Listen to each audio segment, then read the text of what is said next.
السلام عليكم ورحمة الله وبركاته. إن الحمد لله رب العالمين والعاقبة للمتقين ولا عدوان إلا على الظالمين وأصلي وأسلم على أشرف الأنبياء والمرسلين نبينا محمد وعلى آله وأصحابه الفائزين برضا الله. اللهم صل على محمد وعلى آل محمد كما صليت على إبراهيم وعلى آل إبراهيم وبارك على محمد وعلى آل محمد كما باركت على إبراهيم وعلى آل إبراهيم إنك حميد مجيد. أعوذ بالله من الشيطان الرجيم. بسم الله الرحمن الرحيم. يا أيها الذين آمنوا اتقوا الله حق تقاته ولا تموتن إلا وأنتم مسلمون. يا أيها الناس اتقوا ربكم الذي خلقكم من نفس واحدة وخلق منها زوجها وبث منهما رجالا كثيرا ونساء واتقوا الله الذي تساءلون به والأرحام إن الله كان عليكم رقيبا. بسم الله الرحمن الرحيم. فإما يأتينكم مني هدى فمن تبع هداي فلا خوف عليهم ولا هم يحزنون. رب اشرح لي صدري ويسر لي أمري. വേദിയിലും സദസ്സിലും ഇരിക്കുന്ന ബഹുമാന്യ വ്യക്തിത്വങ്ങളെ, പ്രിയപ്പെട്ട സഹപ്രവർത്തകരെ, സ്നേഹാദരണീയരായ സഹോദരി സഹോദരങ്ങളെ, രക്ഷിതാക്കളെ, നാട്ടുകാരെ, കേരളത്തിലെ നവോത്ഥാന പ്രസ്ഥാനമായ മുജാഹിദ് പ്രസ്ഥാനം അടുത്ത 6 മാസക്കാലത്തോളം കേരളത്തിനകത്തും പുറത്തും സംഘടിപ്പിക്കുന്ന ശ്രേഷ്ഠ സമൂഹം ഉത്കൃഷ്ട മൂല്യങ്ങൾ എന്ന ഒരു പ്രമേയത്തിന്റെ ക്യാമ്പയിനിന്റെ ഭാഗമായിട്ടാണ് നമ്മളെല്ലാവരും ഇവിടെ ഒരുമിച്ച് കൂടിയതും അല്പം കാര്യങ്ങൾ പരസ്പരം ചർച്ച ചെയ്യുന്നു. കഴിഞ്ഞ ഒരു നൂറ്റാണ്ട് കാലമായി ഇത്തരത്തിലുള്ള പരിപാടികളും സംഗമങ്ങളും മുജാഹിദ് പ്രസ്ഥാനം സംഘടിപ്പിക്കാനുള്ള കാരണം ഇതാരെയെങ്കിലും കാണിച്ച് ഭയപ്പെടുത്താനോ ഈ അംഗബലവും സംഘബലവും കാണിച്ച് ബലപേശാനോ വേണ്ടിയിട്ടല്ല, മറിച്ച് ഇന്നല്ലെങ്കിൽ നാളെ ഞാനും നിങ്ങളും ഈ ലോകം വിട്ടുപോകും. പിന്നീട് പുനർജീവിപ്പിക്കപ്പെടുന്ന പ്രപഞ്ചനാഥനായ സൃഷ്ടാവിന്റെ മുൻപിൽ അള്ളാഹുവിന്റെ വിചാരണക്ക് കാത്തുനിൽക്കുന്ന സമയത്ത്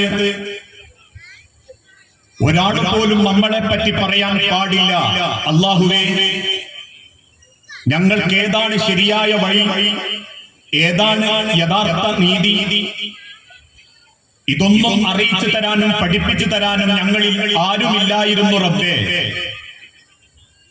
എന്നൊരാളും പരസ്പരം കുറ്റപ്പെടുത്താതിരിക്കാൻ വേണ്ടിയാണ് ഇത്തരത്തിലുള്ള പരിപാടികൾ എക്കാലഘട്ടത്തിലും മുജാഹിദ് പ്രസ്ഥാനം സംഘടിപ്പിക്കാറുള്ളത്.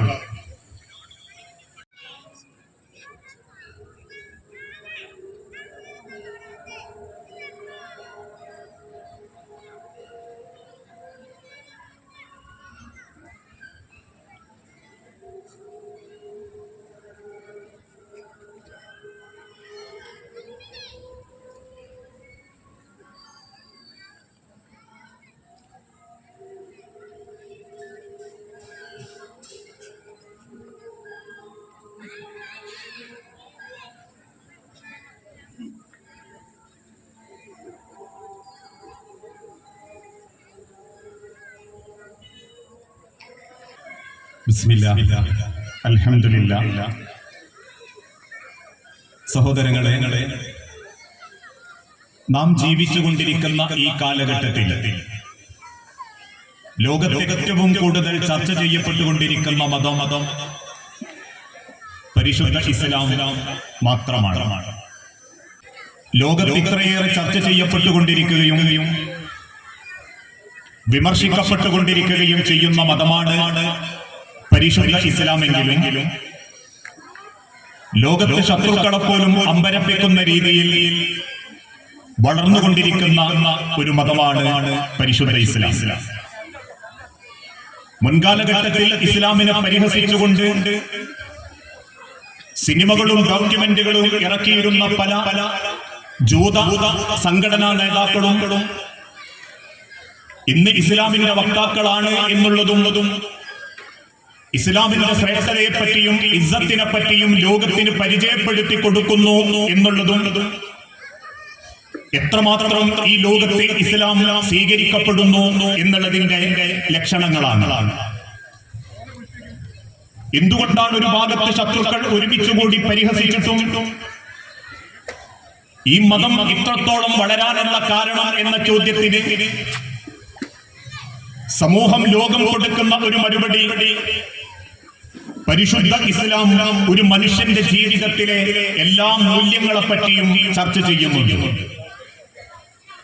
കേവലം ആരാധനാപരമായ കാര്യങ്ങൾ മാത്രമല്ല എന്നും മനുഷ്യ ജീവിതത്തിന്റെ വ്യത്യസ്ത രംഗങ്ങളിൽ ഒരു മനുഷ്യൻ കാണിക്കേണ്ട മര്യാദകളും ചിട്ടകളും കൃത്യമായി ഈ ഉമ്മത്തിന് ബോധ്യപ്പെടുത്തി കൊടുക്കുന്ന മതമാണ് പരിശുദ്ധ ഇസ്ലാം. അതുകൊണ്ടാണ് ഒരിക്കൽ മദീനത്തെ പള്ളിയിലിരിക്കുന്ന പ്രവാചകൻ സല്ലല്ലാഹു അലൈഹി വസല്ലമയുടെ സഹാബത്തിന്റെ അരികിൽ വന്ന് ഒരുപറ്റം ജൂതന്മാര് ചോദിച്ചു, അല്ല സഹാബാക്കളെ, നിങ്ങളെ പ്രവാചകൻ നിങ്ങളെ പഠിപ്പിക്കുന്ന കൂട്ടത്തിൽ മലമൂത്ര വിസർജനം നടത്തിയാൽ എന്ത് ചെയ്യണം, എത്ര തവണ കഴുകണം, അത് എത്ര കല്ലെടുക്കണം എന്നൊക്കെ പഠിപ്പിക്കുന്നുണ്ട് എന്ന് കേട്ടല്ലോ. തിരിച്ച് സഹാബത്ത് പറഞ്ഞ മറുപടി, ഞങ്ങളുടെ കിടക്കപ്പാഴയിൽ നിന്നും എഴുന്നേൽക്കുന്നത് മുതൽ ഞങ്ങളുടെ കിടക്കപ്പാഴയിലേക്ക് തിരിച്ചു ചെല്ലുന്നത് വരെ ഒരു വിശ്വാസിയുടെ ജീവിതത്തിൽ ഏതേത് കാര്യങ്ങൾ ശ്രദ്ധിക്കാനുണ്ടോ ആ കാര്യങ്ങളെല്ലാം കൃത്യമായി ഞങ്ങളെ പഠിപ്പിക്കുന്ന പ്രവാചകനാണ് മുഹമ്മദ് മുസ്തഫ റസൂലുള്ളാഹി സ്വല്ലല്ലാഹു അലൈഹി വസല്ലം. എക്കാലഘട്ടത്തിലും ലക്ഷ്യം പേച്ചുപോയ ജനതയ്ക്ക് നറുവഴി കാണിച്ചു കൊടുത്ത മതം. ഇസ്ലാമിന്റെ ഇസ്സത്തും ശ്രേഷ്ഠതയും തിരിച്ചറിയണമെങ്കിൽ 1400 വർഷങ്ങൾക്ക് മുൻപ് പ്രവാചകൻ സല്ലല്ലാഹു അലൈഹി വസല്ലം നിയോഗിക്കപ്പെടുന്ന കാലഘട്ടത്തിലെ ജനങ്ങളെ പറ്റി അറിയണം. അള്ളാഹുവിന്റെ പ്രവാചകൻ മക്കയിലേക്ക് ജനിക്കപ്പെടുന്ന കാലം പിതാവില്ലാതെ ജനിപ്പിക്കപ്പെട്ട മാതാവിന്റെ 6ാമത്തെ വയസ്സിലുള്ള മരണവും പിന്നീട് അങ്ങോട്ട് അനാഥനായി ജീവിച്ചുകൊണ്ടിരിക്കുന്ന കാലഘട്ടം. അന്ന് മക്കയിലുള്ള ബഹുഭൂരിപക്ഷം ആളുകളും പറയുന്നത് പോലെ ആ നാട്ടിൽ ജീവിച്ചിരുന്ന പലർക്കും ഒരു ലക്ഷ്യമേ ഉണ്ടായിരുന്നുള്ളൂ, കള്ളു പിടിക്കണം, പെണ്ണ് പിടിക്കണം, യുദ്ധം ചെയ്യണം. അക്കാലഘട്ടത്തിലുള്ള ചരിത്രം പരിശോധിച്ചു നോക്കുമ്പോൾ നമുക്കത് മനസ്സിലാക്കാനും സാധിക്കും. ഒരൊട്ടകം വേലിക്കപ്പുറത്തു നിന്നും ഇപ്പുറത്തുള്ള ഇല തിന്നുപോയതിന്റെ പേരിൽ വർഷങ്ങളോളം ചേരി തിരിഞ്ഞ് യുദ്ധം നടത്തി കൊന്നൊടുക്കപ്പെട്ടവരുടെ തലയും കാലും വെട്ടിമാറ്റപ്പെട്ട തലയുടെ നേരെ വിരൽ ചൂണ്ടി ഞങ്ങൾ ഇത്ര പേര് കൊന്നു എന്ന് അഭിമാനിച്ചിരുന്ന ഒരു ജനതയായിരുന്നു ഇസ്ലാമിന്റെ തുടക്ക കാലഘട്ടത്തിൽ മക്കയിൽ ഉണ്ടായിരുന്ന ജനത. അസ്ലം ഗോത്രം, ബനു നദീർ ഗോത്രം, ഗഫാർ ഗോത്രം, ഖുറൈശ് ഗോത്രം, ബനു ഹാഷിം ഗോത്രം ചേരി തിരിഞ്ഞ് തമ്മിൽ തല്ലി രക്തച്ചൊരിച്ചിലുകൾ നടത്തിയിരുന്ന ആ കാലഘട്ടത്തിലായിരുന്നു അള്ളാഹുവിന്റെ പ്രവാചകൻ മുഹമ്മദ് മുസ്തഫ റസൂലുള്ളാഹി സ്വല്ലല്ലാഹു അലൈഹി വസല്ലമ ആ നാട്ടിലേക്ക് ജനിച്ചു വീഴുന്നത്. അതിനേക്കാളേറെ ഓരോ വീട്ടിലും ഓരോ കള്ളിന്റെ വീപ്പ. ആ കള്ളിന്റെ വീപ്പയുടെ വലുപ്പത്തിന്റെ പേരിൽ അവര് അഭിമാനം നടിച്ചിരുന്നു. അക്കാലഘട്ടത്തിൽ കള്ളിന്റെ വീപ്പയിലേക്ക് ഒരു ഈച്ച വീണ് ചത്തപ്പോ ആ ഈച്ചയെ വളരെ ഭംഗിയോടുകൂടി പുറത്തെടുത്ത് കുളിപ്പിച്ച് മറ്റുള്ള മനുഷ്യരെ കൊണ്ടുപോകുന്ന രീതിയിൽ ആളുകൾ കൂട്ടം കൂടി മക്കയിലെ തെരുവിലേക്ക് കൊണ്ടുവന്നു. ഉക്കാള ചന്തയിലെ പീഠത്തിൽ കയറി നിന്ന് ആ ഈച്ചയെ ചൂണ്ടി അവർ കണ്ണുനീരോടെ പറഞ്ഞ വാക്ക്, അല്ലാഹുവേ, നീ ഞങ്ങളെ ഈച്ചയായി പടച്ചില്ലല്ലോ. ഞങ്ങളെങ്ങാനും ഈച്ചയായിരുന്നെങ്കിൽ ഈ ഈച്ച കള്ളുകുടിച്ച് ചത്തതുപോലെ ഞങ്ങൾക്കും കള്ളുകുടിച്ച് ചാവാമായിരുന്നു എന്നാഗ്രഹിക്കുകയും ഓരോ വീട്ടിലുള്ള കള്ളിന്റെ വീപ്പയുടെ വലുപ്പത്തിന്റെ പേരിൽ തറവാട് പോരിശയും അഭിമാനവും കാണിച്ചിരുന്ന ഒരു ജനതയായിരുന്നു അള്ളാഹുവിന്റെ പ്രവാചകൻ സല്ലല്ലാഹു അലൈഹി വസല്ലം നിയോഗിക്കപ്പെടുമ്പോൾ മക്കയിലെ ജനത. അതിനേക്കാളേറെ ഓരോ വീട്ടിന്റെ മുൻപിലും ഓരോരുത്തരും ഓരോ ദിവസം എഴുതി വെക്കും, എനിക്ക് ഇന്നത്തേക്ക് മാത്രം ഒരു പെണ്ണിനെ വേണം. പക്ഷികളെ പോലും നാണിപ്പിക്കുന്ന രീതിയിൽ ഒരു രാത്രിക്ക് വേണ്ടി പെണ്ണിനെ കാത്തിരിക്കുകയും പുതിയ പുതിയ പെണ്ണിനെ കിട്ടിയിട്ടില്ലെങ്കിൽ സ്വന്തം ചോരയിലുള്ള പെണ്ണുങ്ങളെ തന്നെ ആവശ്യ പൂർത്തീകരണത്തിന് വേണ്ടി തെരഞ്ഞെടുക്കുകയും കുടിച്ച് മതോന്മത്തരായി വ്യഭിചരിച്ച് പരസ്പരം യുദ്ധം ചെയ്ത് കൊന്നൊടുക്കലിന്റെ ഏറ്റവും നല്ല രീതിയിൽ അത്തരത്തിൽ ജീവിതം നശിച്ചു പോയിരുന്ന മക്ക കാലഘട്ടത്തിലേക്കായിരുന്നു അള്ളാഹുവിന്റെ പ്രവാചകന്റെ ആഗമനം. 40-ാമത്തെ വയസ്സിൽ ഹിറാ ഗുഹയിൽ അഭയം തേടി ജിബ്രീലിന്റെ ആഗമനത്തോടുകൂടി ഇഖ്റ എന്ന വാക്കും ലഭിച്ച് അള്ളാഹുവിന്റെ ഹബീബ് ജനങ്ങൾക്കിടയിലേക്ക് ഇറങ്ങി. കൊലവിളിക്കുന്ന ജനങ്ങൾ ഒരുമിപ്പിച്ചു കൂട്ടി. അബൂ ത്വാലിബിന്റെ തായ്വരയിൽ ഇതുപോലെ നൂറുകണക്കിന് കുടുംബക്കാരെ വിളിച്ചുകൂട്ടി.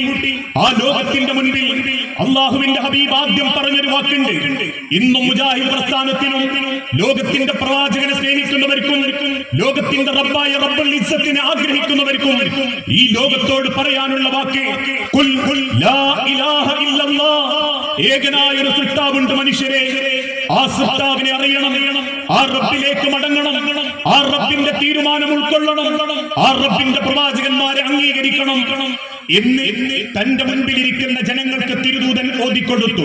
പക്ഷേ ആ സദസ്സിൽ നിന്നും ആദ്യമായി തിരിച്ചടികൾ ഉണ്ടാവാൻ തുടങ്ങി. 40-ാമത്തെ വയസ്സുവരെ നാട്ടുകാർ അൽ അമീൻ എന്ന് വിളിച്ച പ്രവാചകൻ, കുടുംബത്തിൽ ഏത് പ്രശ്നങ്ങളുണ്ടെങ്കിലും ആ പ്രശ്നം പരിഹരിക്കാൻ വേണ്ടി ജനങ്ങൾ കൂട്ടിക്കൊണ്ടുപോയ പ്രവാചകൻ, ആര് കണ്ടാലും ഭംഗിയോടുകൂടി സലാം പറയുകയും ആശീർവദിക്കുകയും സ്നേഹത്തോടുകൂടി കൈപിടിച്ചു കൊണ്ടുപോയി ഭക്ഷണം കൊടുക്കുകയും ചെയ്ത പ്രവാചകൻ 40-ാമത്തെ വയസ്സിൽ നുബുവ്വത്ത് കിട്ടി എന്ന കാരണത്തിന്റെ പേരിൽ ആ നാട്ടിലെ ഏറ്റവും വെറുക്കപ്പെട്ട വ്യക്തിയായി അള്ളാഹുവിന്റെ പ്രവാചകൻ മാറാൻ തുടങ്ങി. കാണുന്ന സ്ഥലത്ത് വെച്ച് കരിങ്കല്ല് കൊണ്ട് ഏറുകൾ കിട്ടി. അബൂ ത്വാലിബിന്റെ തായ്വരയിൽ 3 വർഷക്കാലത്തോളം പ്രവാചകനെയും സഹാബത്തിനെയും പട്ടിണിക്കിട്ടു. പച്ചലയും പച്ചവെള്ളവും കുടിച്ച് ആടുകൾ കാഷ്ടിക്കുന്നത് പോലെ, ആടുകൾ കാഷ്ടിച്ചതുപോലെ കാഷ്ടിച്ച് ജീവിക്കേണ്ട ഗതികേട് ലോകത്തിന്റെ പ്രവാചകൻ അനുഭവിക്കേണ്ടി വന്നു. കരിങ്കല്ലിന്റെ കഷണങ്ങൾ കൊണ്ട് ഏറുകിട്ടി ത്വായിഫിന്റെ മണലാരണ്യത്തിലൂടെ അള്ളാഹുവിന്റെ പ്രവാചകനെ ചതച്ചുകൊണ്ടോടേണ്ടി വന്നു. എന്തിന്റെ പേരിൽ? തന്റെ ജനതയെ ഈ സമൂഹത്തിന്റെ മുൻപിൽ ഉന്നതരാക്കാൻ പണിയെടുത്തതിന്റെ പേരിൽ. പക്ഷേ നിരന്തരമായ പ്രബോധനം, നിരന്തരമായ റബ്ബിന്റെ വചനങ്ങൾ ആ ജനങ്ങൾ ഓതിക്കൊടുത്തപ്പോ അവരുടെ ജീവിതത്തിൽ മാറ്റങ്ങൾ ഉണ്ടാവാൻ തുടങ്ങി. അവരോട് വിശുദ്ധ ഖുർആനിലൂടെ അള്ളാഹു ഓർമ്മപ്പെടുത്തി, പ്രിയപ്പെട്ട ജനങ്ങളെ, നിങ്ങൾ എന്ത് നേടി? ഈ ലോകത്ത് പരസ്പരം മത്സരിച്ച് കൊന്നതിന്റെ പേരിൽ നിങ്ങൾ എന്ത് നേടി? പരസ്പരം വേദനിച്ചും മനസ്സ് സങ്കടപ്പെട്ടും ജീവിക്കുകയല്ലാതെ നാളത്തെ ലോകത്തേക്ക് നിങ്ങൾക്ക് എന്ത് നേടാൻ സാധിച്ചു എന്ന ചോദ്യത്തോടൊപ്പം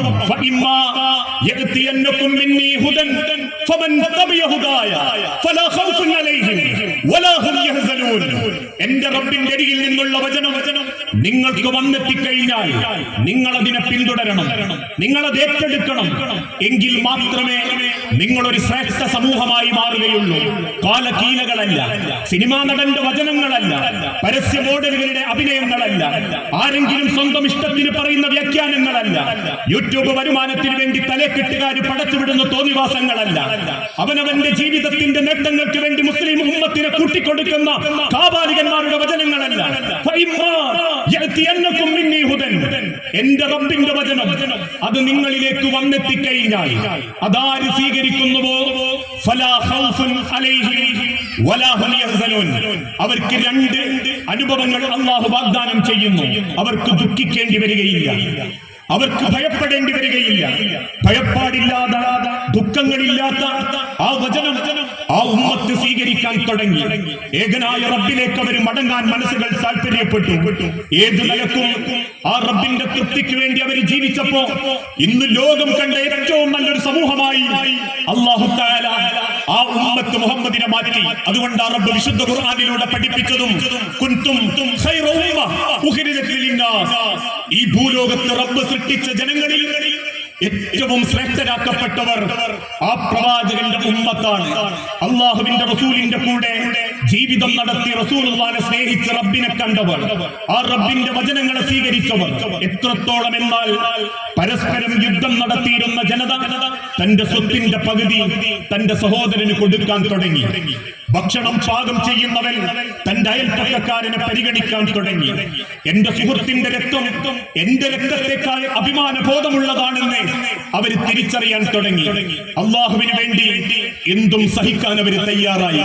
അതുകൊണ്ട് ചുട്ടുപൈത്ത മണലാരണ്യത്തിൽ മലർത്തിക്കടത്തി നെഞ്ചത്ത് വലിയ പാറക്കല്ലുകൾ വെച്ച് ചാട്ടവാറുകൊണ്ട് ശരീരത്തിൽ തല്ലുമ്പോൾ അടിക്കുന്ന ഉമ്മയ്യത്തിന്റെ കണ്ണിൽ നോക്കി കറുത്ത കാപ്പിരി ബിലാൽ ഇബ്നു റബാഹ തിരിച്ചു പറഞ്ഞ മറുപടി അല്ലാഹു അക്ബർ, എനിക്കെന്റെ റബ്ബാണ് വലുത് എന്നായിരുന്നു. മരത്തിൽ പിടിച്ച് കെട്ടിയിട്ട് വസ്ത്രങ്ങൾ അയച്ച് ഇരുമ്പ് കമ്പി ശരീരത്തിന്റെ മർമ്മഭാഗത്ത് കുത്തിക്കയറ്റുമ്പോ കരിയുന്ന മാംസത്തിന്റെ ഗന്ധത്തോടൊപ്പം കുത്തുന്ന ശത്രുവിന്റെ കണ്ണിൽ നോക്കി ഉമ്മ സുമയ്യ എന്ന ധീരവനിത പറഞ്ഞു അല്ലാഹു അക്ബർ, എനിക്കെന്റെ റബ്ബാണ് വലുത് എന്നായിരുന്നു. ആ വചനത്തിലേക്ക് അവർ മാറി. ലോകം കണ്ട ഏറ്റവും നല്ല മാറ്റത്തിലേക്ക് അവർ മാറി. അല്ലാഹു അവർക്ക് സർട്ടിഫിക്കറ്റും കൊടുത്തു. കുൻതും ഖൈറ ഉമ്മ, ഈ ലോകത്ത് സൃഷ്ടിക്കപ്പെട്ടവരിൽ ഏറ്റവും ശ്രേഷ്ഠരാക്കപ്പെട്ട ജനത നിങ്ങളാണ് എന്ന് റബ്ബിന്റെ അള്ളാഹുവിന്റെ കൽപ്പനയും ലഭിച്ചു. ആ മാർഗം സ്വീകരിക്കലാണ് ഒരു യഥാർത്ഥ വിജയിയുടെ ലക്ഷണം. ആ റബ്ബിന്റെ മാർഗത്തെ നെഞ്ചോട് ചേർക്കലാണ് എല്ലാവർക്കും ഈ ലോകത്ത് ശ്രേഷ്ഠ സമൂഹമാകാനുള്ള മാർഗം. പക്ഷേ നമ്മളെ കൂട്ടത്തിലെ പലർക്കും തെറ്റിദ്ധരിക്കപ്പെട്ടു. പണമുണ്ടാകലാണ് വിജയം, പദവിയുണ്ടാകലാണ് വിജയം, സൗന്ദര്യമുണ്ടാകലാണ് വിജയം. അതുകൊണ്ട് തന്നെ പലരും പണത്തിന് വേണ്ടി പണിയെടുക്കാൻ തുടങ്ങി. അല്ലേ, നാട്ടിൽ അത്യാവശ്യം പണവും തരക്കേടില്ലാത്ത സാമ്പത്തിക സ്ഥിതിയും ഉണ്ടെങ്കിൽ നാട്ടുകാരിൽ ചിലർ പറയാറില്ലേ, ഭാഗ്യവാൻ ജീവിതത്തിൽ ജയിച്ചോനാ. ചെറുപ്പക്കാരായ ആളുകളുടെ മനസ്സിൽ പോലും ആ കുത്തിവെച്ചിട്ടുണ്ട്. ചിന്തിച്ചു നോക്കിയിട്ടുണ്ടോ? വളരുന്ന ചെറുപ്പക്കാരിൽ പലരും ആത്മഹത്യ ചെയ്യുന്നത് എന്തുകൊണ്ടാണ്? ജീവിതത്തിൽ ചെറിയ ചെറിയ സംഭവങ്ങൾ വരുമ്പോഴേക്കും ജീവിതം അവസാനിപ്പിക്കുന്നത് എന്തുകൊണ്ടാണ്? ഇന്നത്തെ ചെറുപ്പക്കാരുടെ മനസ്സുകളിലേക്ക് മീഡിയകളും കുടുംബങ്ങളും കുത്തിവെച്ചു. പണമുണ്ടാക്കലാ ലക്ഷ്യം. അതുകൊണ്ട് പണമുണ്ടാക്കാൻ കഞ്ചാവിന്റെ കേരിയറായി, ബ്രൗൺ ഷുഗറിന്റെ കൈമാറ്റക്കാരനായി, അതിനേക്കാളേറെ നെറ്റ് മാർക്കറ്റിംഗുകളിലൂടെ ആളുകളെ വഞ്ചിക്കാൻ തുടങ്ങി. കള്ളത്തരവും കൊള്ളയും കൊള്ളിവെപ്പും പിടിച്ചുപറിയുമായി പണമുണ്ടാക്കാനോടി. കാരണം അവരുടെ മനസ്സിലേക്ക് ആളുകൾ പറഞ്ഞു പണമുണ്ടാക്കലാണ് മുഖ്യം, അതാണ് ജയം. ആണോ? പണമുണ്ടാകലാണോ വിജയത്തിന്റെ ലക്ഷണം? ആയിരുന്നെങ്കിൽ എത്ര പേര് മനസമാധാനത്തോടെ ജീവിക്കും? ഈ ഇരിക്കുന്ന എത്ര പേര് ആരും അറിയാതെ ലക്ഷങ്ങൾ സമ്പാദിച്ചിട്ടുണ്ട്? വീട്ടിന്റെ പോർട്ടലിൽ ലക്ഷറി കാറും 4000 സ്ക്വയർ ഫീറ്റിന്റെ വീടും വീട്ടിന്റെ പോർട്ടലിൽ ഭംഗിയാർന്ന സൗകര്യങ്ങളും തേക്കിന്റെയും വീട്ടിയുടെയും 6 അടി തേക്കിന്റെ കട്ടിലിൽ ഭംഗിയായി AC ശീതീകരിക്കപ്പെട്ട റൂമിൽ മനസ്സമാധാനത്തോടെ കിടന്നുറങ്ങിയിട്ടുണ്ടോ? എത്ര കുടുംബങ്ങൾ സ്വൈര്യത്തിൽ ജീവിക്കുന്നുണ്ട്? എത്ര പേര് സമ്പത്തിന്റെ പേരിൽ ആശങ്കപ്പെടുന്നുണ്ട്? പണമാണ് മുഖ്യമെന്ന് കരുതി ലോകം കായ്ക്കീഴിലിട്ട് ചവിട്ടി മെതിക്കാൻ ഒരുങ്ങി പുറപ്പെട്ട അലക്സാണ്ടർ ചക്രവർത്തി ഓരോ നാടുകളും പടനയിച്ച് ഓരോ മേഖലകളും പിടിച്ചടക്കി തന്റെ 36ാമത്തെ വയസ്സിൽ ചെറിയൊരു സൂക്കേടിന്റെ പേരിൽ ഈ ലോകത്തിൽ നിന്നും തിരിച്ചു പോയിട്ടുണ്ടെങ്കിൽ, മനുഷ്യരെ, പ്രിയപ്പെട്ടവരെ, പണമല്ല മുഖ്യം. പണമൊരിക്കലും മനുഷ്യന് ആത്യന്തികമായ സമാധാനം നൽകിയിട്ടില്ല. ഉണ്ടെന്ന് പറയാൻ ഈ ലോകത്തൊരാൾക്കും സാധിച്ചിട്ടുമില്ല. ഇനി പദവിയാണോ മുഖ്യം? ആളുകൾക്കിടയിൽ അത്യാവശ്യം പേര് കിട്ടലും സ്ഥാനം കിട്ടലുമാണോ മുഖ്യം? അതിനു വേണ്ടിയാണല്ലോ ചില ആളുകൾ തരക്കേടില്ലാത്ത രാഷ്ട്രീയ രംഗത്തും മതരംഗത്തും സംഘടനാ രംഗത്തും ഇടപെടുമ്പോ അവർക്ക് ചില പദവികൾ കിട്ടും. അതൊക്കെ കിട്ടുമ്പോഴും ജനങ്ങൾ പറയും ഭാഗ്യവാൻ, ജീവിതത്തിൽ ഭാഗ്യം ലഭിച്ചോനാ. ഇത്ര ചെറുപ്പത്തിലെ MLA ആയി, ഇത്ര ചെറുപ്പത്തിലെ പള്ളി കമ്മിറ്റിയിൽ വന്നു, ഇത്ര ചെറുപ്പത്തിലെ ഇന്നത്തെ രീതിയിലെത്തി. പദവിയാണോ മനുഷ്യരെ ഈ ലോകത്ത് അല്ലാഹുവിന്റെ ഏറ്റവും വലിയ അനുഗ്രഹം? ആ പദവിയെ പറ്റി ഒരിക്കൽ സഹാബാക്കൾ ചോദിച്ചു, റസൂലേ, മൽ ഇമാറ, എന്താണ് പദവി? സഹാബാക്കൾ തിരിച്ചു ചോദിച്ചപ്പോ അള്ളാഹുവിന്റെ ഹബീബ് തിരിച്ചവരോട് തന്നെ ചോദിച്ചു, മൽ ഇമാറ, നിങ്ങൾ പറ, എന്താണ് പദവി? പദവി എന്താണ്, നിങ്ങൾ പറ. സഹാബത്ത് തിരിച്ചു പറഞ്ഞു, അല്ലാഹു വറസൂലുഹു അഅലം, ഞങ്ങൾക്കറിയില്ല നബിയേ, അത് നിങ്ങൾക്ക് മാത്രമേ അറിയൂ. തിരുദൂതൻ തിരിച്ചു പറഞ്ഞൊരു വാക്കുണ്ട്, ഇന്ന് സംഘടനാ രംഗത്ത് നേതൃത്വം ഏറ്റെടുത്തവരോട്, മഹല്ലിന്റെ നേതൃത്വം ഏറ്റെടുത്തവരോട്, അല്ലെങ്കിൽ സമുദായത്തിന്റെ നേതൃത്വം ഏറ്റെടുത്തവരോട്, ഒരു നാടിന്റെ ഭരണം ഏറ്റെടുത്തവരോട്, ഒരു കുടുംബത്തിന്റെ ഭരണം ഏറ്റെടുത്തവരോട്, മല്ലിമാറ, എന്താണ് അധികാരം, എന്താണ് പദവി? തിരുദൂതൻ തിരിച്ചു വിളിച്ചു പറഞ്ഞു, അവ്വലുഹാ നിദാമത്തുൻ, അതൊരു ഖേദമാണ് മനുഷ്യരെ, പദവി ഒരു ഖേദമാണ്. നാട്ടുകാർ പലരും കൂട്ടം കൂടി നിങ്ങളെ പ്രസിഡന്റ് സ്ഥാനത്തേക്ക് ആനയിച്ചിട്ടുണ്ടെങ്കിൽ നാളെ പറഞ്ഞ നാട്ടുകാരെല്ലാം നാഥന്റെ മുൻപിൽ വിചാരണയില്ലാതെ നിൽക്കുമ്പോൾ ആ ഉമ്മത്തിന്റെ മുൻപിൽ നിങ്ങളെ നിർത്തുന്ന ഖേദമാണ് പദവി. നിങ്ങളെ ഖേദിക്കാൻ വേണ്ടി ജനങ്ങൾ തലയിൽ വെച്ചതൊന്നൊരു ഉൾക്കിരീടമാണ് പദവി, അധികാരം, സ്ഥാനം. ആ അധികാരത്തിന് വേണ്ടിയാ പലരും ഓടുന്നത്, അധികാരത്തിന് വേണ്ടിയാ മനുഷ്യ സമുദായത്തെ വെട്ടിമുറിക്കുന്നത്, പദവികൾക്ക് വേണ്ടിയാ മുസ്ലിം ഉമ്മത്തിന് കുരുതി കൊടുക്കുന്നത്, പദവികളും പദവികളുടെ സ്ഥാനങ്ങൾക്കും വേണ്ടിയാ പടച്ച റബ്ബ് കൂട്ടിപ്പിടിച്ച ഐക്യത്തെ പോലും പലരും തകർക്കാൻ കണ്ടുപിടിക്കുന്ന കാര്യം. വസാനിഹ, രണ്ടാമത്തേത് പദവി എന്തെന്നറിയണോ?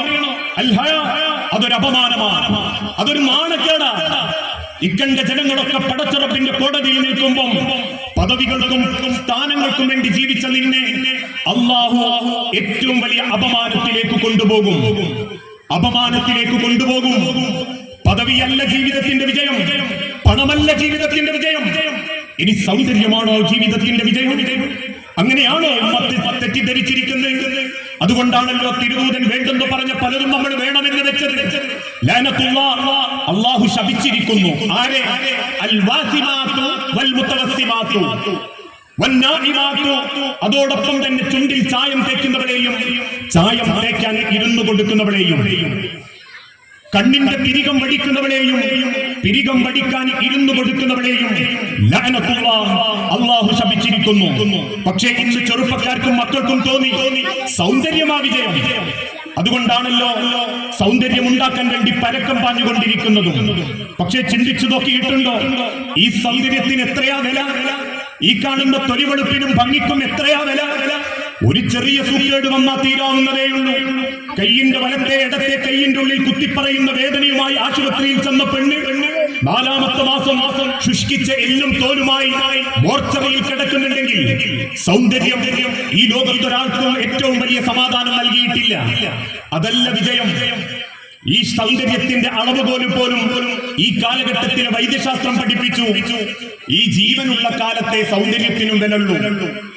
ഈ സൗന്ദര്യം തേച്ചു മിനിക്കുന്നതൊക്കെ നശിച്ചുകൊണ്ടിരിക്കുകയാണ്. ഉള്ളിലേക്ക് വലിക്കുന്ന ഓക്സിജനും പുറത്തേക്ക് തള്ളുന്ന കാർബൺ ഡൈ ഓക്സൈഡും, ഈ 2 ശ്വാസം കൊണ്ട് മിടിക്കുന്ന ഒരു ഹൃദയവും, ആ ബലത്തിലെ സൗന്ദര്യത്തിന് വിലയുള്ളൂ. അത് നിലച്ചു കഴിഞ്ഞാൽ വീണ് കിടക്കുന്നവന്റെ മയ്യത്തിന്റെ ശരീരത്തിന്റെ സൗന്ദര്യം ഒരാളും നോക്കാറില്ല. ഉണ്ടോ? ഈ ശരീരത്തിൽ നിന്നും റൂഹ് വിട്ടകന്നു പോകുന്ന സെക്കൻഡോടുകൂടി ഈ ശരീരം നശിക്കാൻ തുടങ്ങും. എത്രത്തോളം എന്നാൽ ഈ സംസാരിച്ചു കൊണ്ടിരിക്കുന്ന ഈ സമയത്ത് എന്റെ വാക്ക് കേട്ടുകൊണ്ടിരിക്കുന്ന നിങ്ങൾ ഓരോരുത്തരും കേട്ടുകൊണ്ടിരിക്കുമ്പോൾ നമ്മുടെ കിഡ്നിയിൽ നിന്നും ലക്ഷക്കണക്കിന് ലിറ്ററുകൾ, 100 കണക്കിന് ലിറ്ററുകൾ രക്തം ശുദ്ധീകരിക്കപ്പെട്ട് കൈഞ്ഞരമ്പുകളിലൂടെ വിരലിന്റെ അറ്റങ്ങളിൽ വന്ന് തിരിച്ചു പോകുന്നുണ്ട്, തലച്ചോറിൽ വന്ന് തിരിച്ചു പോകുന്നുണ്ട്, കാലിന്റെ അറ്റങ്ങളിൽ വന്ന് ആ രക്തങ്ങൾ കിഡ്നിയിലേക്ക് തിരിച്ചു പോകുന്നുണ്ട്. എങ്കിലറിയണോ, അവര് തിരിച്ചു പോകാനുള്ള കാരണം നമുക്ക് ജീവനുള്ളത് കൊണ്ടാണ്. ഈ ജീവൻ നഷ്ടപ്പെടുമ്പോൾ രക്തം കട്ട പിടിക്കാൻ തുടങ്ങും, കുതിച്ചോടാനുള്ള കഴിവ് നഷ്ടപ്പെടും. എന്ത് ചെയ്യുമെന്ന വെപ്രാളത്തിൽ രക്തങ്ങൾ ഞരമ്പുകളിൽ കെട്ടി നിൽക്കും. അതുകൊണ്ടാണ് മരിച്ച 3ാമത്തെ മണിക്കൂറിൽ മയ്യത്തിന്റെ ചെവിയിലൂടെ രക്തം പുറത്തേക്ക് ചാടും, മൂക്കിലൂടെ ചാടും. അത് കാണുമ്പോഴേക്കും ജനങ്ങൾ പറയും മയ്യത്തിന്റെ മണം വരാൻ തുടങ്ങും, ഇനി എത്രയും പെട്ടെന്ന് മറമാടണം. കൊണ്ടുപോകാറില്ലേ? മയ്യത്തുമെടുത്ത് 6 അടി മണ്ണിലേക്ക് നടന്നു പോകുമ്പോൾ ചിന്തിച്ചു നോക്കാറുണ്ടോ? 6 അടി മണ്ണിലേക്ക് വെച്ച് 3 പിടി മണ്ണും വാരിയിട്ട് തസ്ബീഹും ചൊല്ലി കുടുംബക്കാർ തിരിച്ചു പോകും. ഏറ്റവും നല്ലൊരു യാത്രയെ 6 അടി മണ്ണിലേക്ക് വെച്ചിട്ട് പറയും, അല്ലാഹുമ്മ സബ്ബിതുഹു ഇൻദ സുആൽ, അല്ലാഹുമ്മ അൽഹിംഹുൽ ജവാബ്. ഇനി നീ നോക്കിക്കോ, എന്റെ മലക്കുകളെ ആ ചോദ്യം നീ ചോദ്യം തുടങ്ങിക്കോ. ആ ചോദ്യത്തിനുള്ള ഉത്തരം അവന് പറയാനുള്ള കഴിവ് കൊടുത്തോ. ഇന്ന് ആളുകൾ നമുക്ക് വേണ്ടി പ്രാർത്ഥിച്ച് തിരിച്ചു പോയി മണിക്കൂറുകൾക്കുള്ളിൽ നമ്മുടെ ശരീരം അങ്ങനെ വല്ലാതെ മണക്കാൻ തുടങ്ങും. ദുർഗന്ധം പരന്നുകൊണ്ടിരിക്കുമ്പോൾ മണിക്കൂറുകൾക്കുള്ളിൽ വല്ലാത്ത അസ്വസ്ഥതകൾ ഉണ്ടാവും. ഇനിപ്പോട്ടെ 24 മണിക്കൂർ കഴിയുമ്പോഴേക്കും ആ മയ്യത്തിന്റെ വയറ് വീർക്കാൻ തുടങ്ങും. വീർത്ത വയറ് 48 മണിക്കൂറാകുമ്പോഴേക്കും പൊട്ടിത്തെറിക്കാൻ ഒരുങ്ങും.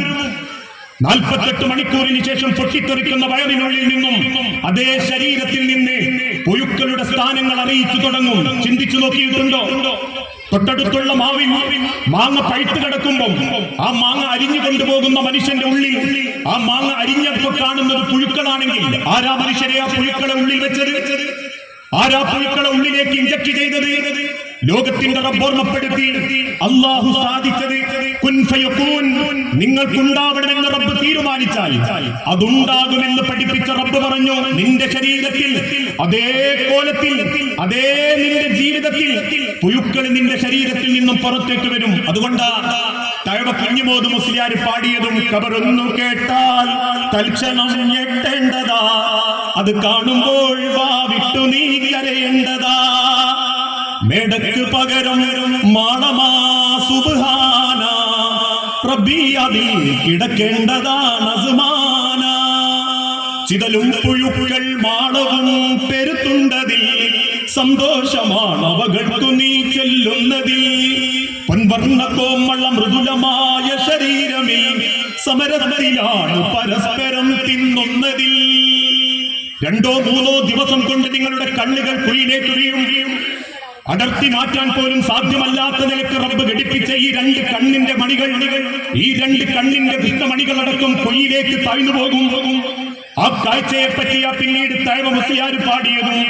അങ്ങനെ നിന്റെ കബറിലേക്ക് ചേർത്ത് വെക്കുമ്പോ നിന്റെ കണ്ണുകൾ താഴ്ന്നു പോകുമ്പോ യജന്തുക്കളും പുഴുക്കളും നിന്റെ ശരീരം തിന്നുമ്പോ നിന്റെ മുഖത്തേക്ക് നോക്കുന്ന ആളുകൾക്ക് ഭയം തോന്നുന്ന രീതിയിൽ കാണുമേ ഗുഹ 2. ആ ഗുഹയാക്കപ്പെടുന്ന രീതിയിൽ മണ്ണോട് ചേരേണ്ട ഒരു ജീവിതം മാത്രമാ മനുഷ്യരെ ദുനിയാവ്. അതാ ലോകത്തിന്റെ ഹബീബായ തിരുദൂതൻ പഠിപ്പിച്ചതും. തന്റെ ഈത്തപ്പന ഓലയിൽ കിടന്ന് പുറം ഭാഗമാകെ ഈത്തപ്പനെ ഓലയുടെ അടയാളം കണ്ടപ്പോ ഉമർ ബിൻ ഖത്താബ് റളിയല്ലാഹു അൻഹു റസൂലുള്ളാഹിന്റെ മുൻപിലേക്ക് വന്ന് നിൽക്കുന്ന ഒരു രംഗമുണ്ട് മദീനത്തെ പള്ളിയിൽ. അള്ളാഹുവിന്റെ റസൂലിന്റെ പിൻഭാഗത്തെ പാടുകളൊക്കെ കണ്ടപ്പോൾ ഉമർ റളിയല്ലാഹു അൻഹു ചോദിച്ചു, റസൂലേ, നമ്മളുടെ രാജ്യത്തിന്റെ മക്കയുടെ വലിപ്പം പോലും ഇല്ലാത്ത കിസ്ര ചക്രവർത്തിമാർ, റോമൻ ഭരണാധികാരികൾ സപ്രപഞ്ച കട്ടിലിൽ ഉടയാടകളുടെ ഭംഗിയിൽ കിടക്കുമ്പോ ഇക്കണ്ട നാടിനെയൊക്കെ ഇസ്ലാമിന്റെ തണലിലേക്ക് കൂട്ടിക്കൊണ്ടുവന്ന പ്രവാചക, താങ്കൾ എന്തിനിത്ര ദാരിദ്ര്യത്തിൽ ജീവിക്കണം? നിങ്ങൾക്ക് ഞാനൊരു ഈത്തപ്പനയുടെ ഭംഗിയുള്ള കിടക്ക ഒരുക്കട്ടെ റസൂലേ. അള്ളാഹുവിന്റെ പ്രവാചകൻ പുഞ്ചിരിയോടെ ഉമർ റളിയല്ലാഹു അൻഹുവിനെ ചേർത്ത് പിടിച്ചിട്ട് പറഞ്ഞു, ഉമർ കുൻ ഫി ദുനിയാ കഅന്നക വരീബ് ഔ ഫീ വാബിരി സബീൽ. ഉമറേ, നമ്മൾ ഈ ദുനിയാവിൽ ഒരു വഴിയാത്രക്കാരൻ മാത്ര, ഒരു പരദേശി മാത്ര. നമ്മളെക്കാൾ വലിയ മുന്തിയന്മാരൊക്കെ നന്മന്റെയും കവനിയിലും കഴിഞ്ഞു പോയിട്ടുണ്ട്. സ്വത്തുക്കൾ വാരിപ്പിടിച്ചവര്, ഒറ്റക്ക് അനുഭവിച്ചവര്, ഒരുപാട് സ്വപ്നം കണ്ടവര് ഇല്ലേ? ഞാൻ ഇപ്പോഴും പറയാറുണ്ട്, കോഴിക്കോട് ഷാത്തുരി പള്ളിയിൽ 11 കൊല്ലം മുൻപ് ഖുത്ബക്ക് തുടങ്ങുമ്പോൾ 1ാമത്തെ സഫ് കണ്ട പല മുഖങ്ങളും ഇന്ന് അവിടെ ഇല്ല, മണ്ണിന്റെ അടിയിലാ. അതുകൊണ്ട് റബ്ബിടക്കിടക്ക് ഓർമ്മപ്പെടുത്തിയതും മിൻഹാ ഖലഖനാകും വഫീഹാ നുഈദുകും വമിൻഹാ നുഖ്രിജുകും താറതൻ നുഖ്റാ. മനുഷ്യരെ, നിങ്ങൾ ഇടക്കിടക്കൊന്ന് ഓർമ്മിക്കണം, മിൻഹാ ഖലഖനാകും, ആ മണ്ണിൽ നിന്നാണ് നിങ്ങൾ വന്നതെങ്കിൽ വഫീഹാ നുഈദുകും, അതേ മണ്ണിലേക്ക് തന്നെ നിങ്ങളെ ഞാൻ തിരിച്ചു കൊണ്ടുപോകും. അതോടെ തീരുമോ? അതോടെ അവസാനിക്കുമോ? ഇല്ല, ഇല്ലെന്ന് പറഞ്ഞിട്ട് റബ്ബ് വീണ്ടും പറയുന്ന വാക്ക് വമിൻഹാ തുഖ്രിജുകും താറതൻ നുഖ്റാ. ഒരിക്കൽ കൂടി നിങ്ങൾ അല്ലാഹുവിന്റെ മുൻപിലേക്ക് വരും. ആളിക്കത്തുന്ന തീജ്വാലകൾ നരകത്തീയിന്റെ അരികിൽ അല്ലാഹു ഒരുമിപ്പിച്ചു കൂട്ടുമ്പോ വൈദൽ ജന്നതു ഉജ്ലിഫത്, നരകം വാങ്ങി വലിച്ചു കൊണ്ടുവരുമ്പോ, സ്വർഗം ഹാജരാക്കപ്പെടുമ്പോ വൽ മലായികതു സഫൻ സഫാ, മലക്കുകൾ അണിയടികളായി നിൽക്കുമ്പോ നിങ്ങളെ ഞാൻ കൊണ്ടുവരും, നിങ്ങളെ ഞാൻ കൊണ്ടുവരും. അന്ന് എന്റെ വിചാരണ നിങ്ങൾക്ക് ഒരിക്കലും നിഷേധിക്കാനാവാതെ നിങ്ങൾ എന്റെ വിചാരണക്ക് ഉത്തരം പറയേണ്ടി വരും. ഇത് പറഞ്ഞു കൊടുത്തപ്പോൾ ആ മദീനത്തെ പള്ളിയിൽ പ്രവാചകന്റെ സഹാബാക്കൾ നെഞ്ചു പൊട്ടിക്കരഞ്ഞു. അതുകൊണ്ടാണ് ഈ ലോകത്ത് നിന്നും നമ്മളൊരു യാത്ര ആരംഭിച്ചിട്ടുണ്ട്. ഇനി ആ യാത്ര അവസാനിക്കുന്നത് ഖബറിലാണ്. ഈ കൂട്ടത്തിലുള്ള പല വയസ്സന്മാരോടും ചോദിച്ചു നോക്കൂ, ഇനി ചെറുപ്പക്കാരോടും നമ്മളോടൊക്കെ ചോദിച്ചാൽ നമ്മൾ പറയുന്നില്ലേ, എന്താ വിശേഷം? 19 വയസ്സായി, പടച്ചോൻ ഇത്രയും തന്ന്, ഇനി പടച്ചോൻ വിളിച്ചാൽ അങ്ങ് പോണം. ഇത്രയും കാലം സമാധാനത്തിൽ ജീവിച്ചു, മക്കളെയൊക്കെ കെട്ടിച്ചു. അപ്പൊ നമ്മളെ വിചാരം നമ്മൾ നല്ല രസത്തിൽ ജീവിച്ചതാണ്. അല്ല, നമ്മളെ ഖബറിലേക്കുള്ള യാത്ര 50 കൊല്ലം പൂർത്തിയാക്കിയതാണ്. എവിടെയാണോ റബ്ബ് തീരുമാനിച്ച സെക്കൻഡ്, അവിടേക്ക് നമ്മൾ ചെല്ലും, അവിടേക്ക് നമ്മൾ എത്തും. ആ സെക്കൻഡിൽ പടച്ച റബ്ബിന്റെ 6 അടി മണ്ണിലേക്ക് ഞാനുങ്ങളും മടങ്ങും. അതുകൊണ്ടാ മുൻഗാമികളായ ഉലമാക്കൾ പാടിയതും വലത്തുക ഉമ്മുക യബ്ന ആദമ ബാഖിയ വന്നാസു ഹൗലക യദ്ഹഖൂന സുറൂറാ.